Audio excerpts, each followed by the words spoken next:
और अब आपके लिए एक जरूरी खबर, शहर शहर आंखों की एक बीमारी फैल रही है, उससे सावधान रहने की जरूरत है।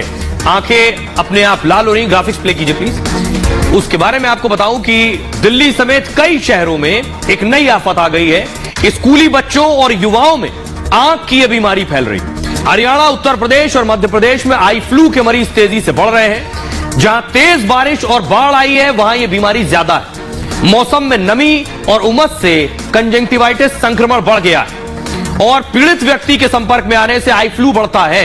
कई स्कूल ऐसे बच्चों को न भेजने की अपील कर रहे हैं। स्वस्थ बच्चों को भी स्कूल भेजने से कई अभिभावक बच रहे हैं। उन्हें डर है कि कहीं उनका बच्चा भी आई फ्लू से संक्रमित ना हो जाए। कई दफ्तरों में भी लोग ऐसे मरीजों से दहशत में हैं। अब आपको बताता हूं, पीड़ित व्यक्ति की आंखें गुलाबी या लाल हो जाती हैं और आपको बताता हूं इसका इलाज क्या है।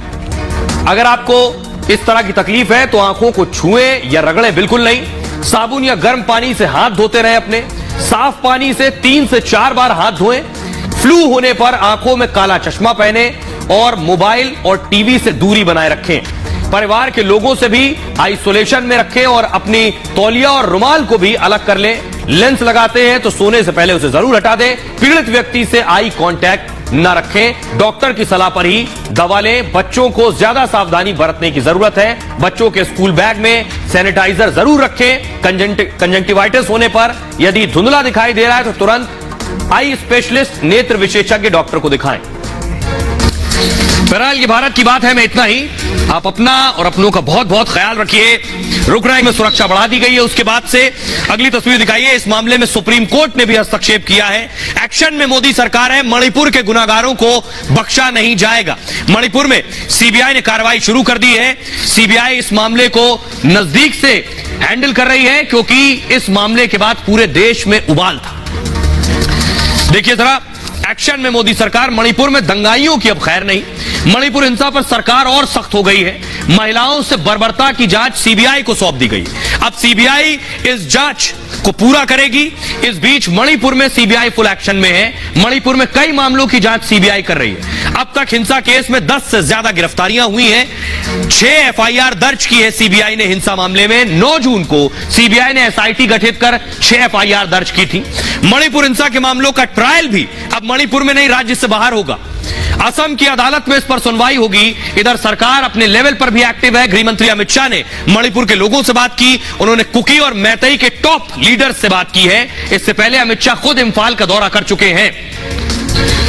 तो मणिपुर में अब जो भी दोषी हैं, जिन्होंने हिंसा फैलाई है, कोई भी अब बचने वाला नहीं है। खबरों में आगे बढ़ते हैं। आज की एक और खबर है। चुनाव नजदीक है, ऐसे में एनडीए अपना कुनबा बढ़ा रहा है, लेकिन एनडीए में एक पार्टी शामिल हो सकती है, वीआईपी।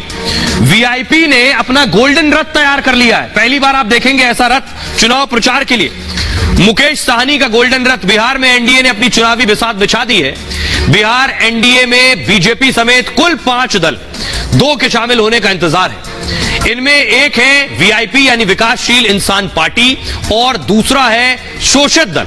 ये दोनों दल बीजेपी के संपर्क में है, लेकिन सबसे अहम यह है कि विकासशील इंसान पार्टी, जिसके मुखिया इन दिनों बेहद चर्चा में। तस्वीरें देखिए जरा।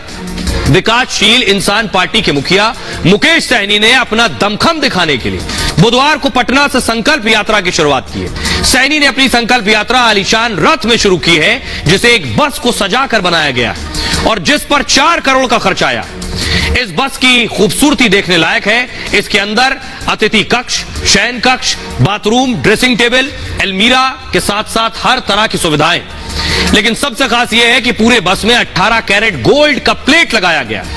इसके शयन कक्ष में बिस्तर के पास 18 कैरेट गोल्ड का मयूर बनाया गया है, जो लगभग 5 किलो से ज्यादा का है। पलंग पर रखे तकिया में भी सोने का काम किया गया है।